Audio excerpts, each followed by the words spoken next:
Hi friends. ఈ మధ్య social మీడియాలో ఒక న్యూస్ చాలా వైరల్ అవుతుంది. రోహిత్ శర్మ ఓడిఐ క్రికెట్ నుండి రిటైర్మెంట్ తీసుకోబోతున్నాడు అని. కానీ ఇది నిజమా? లేక కేవలం రూమరా? ఈ వీడియోలో కంప్లీట్ ట్రూత్ తెలుసుకుందాం. ముందుగా ఒక విషయం క్లియర్గా చెప్పాలి. ఇప్పటి వరకు రోహిత్ శర్మ కానీ, బీసీసీఐ కానీ ఓడిఐ రిటైర్మెంట్ గురించి అఫీషియల్గా అనౌన్స్మెంట్ చేయలేదు.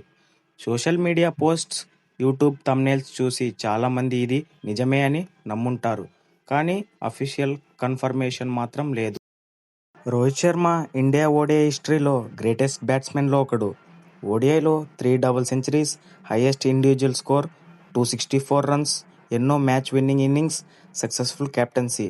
కాబట్టి ఆయన రిటైర్మెంట్ గురించి చిన్న రూమర్ వచ్చినా కూడా అది వెంటనే వైరల్ అయిపోతుంది. ఈ రూమర్స్ ఎందుకు వస్తున్నాయంటే Rohit Sharma already T20 international నుండి రిటైర్మెంట్ అనౌన్స్ చేశాడు. అందుకే చాలామంది ఇప్పుడు ఓడిఐ నుండి కూడా రిటైర్ అవుతాడని గెస్ చేస్తున్నారు.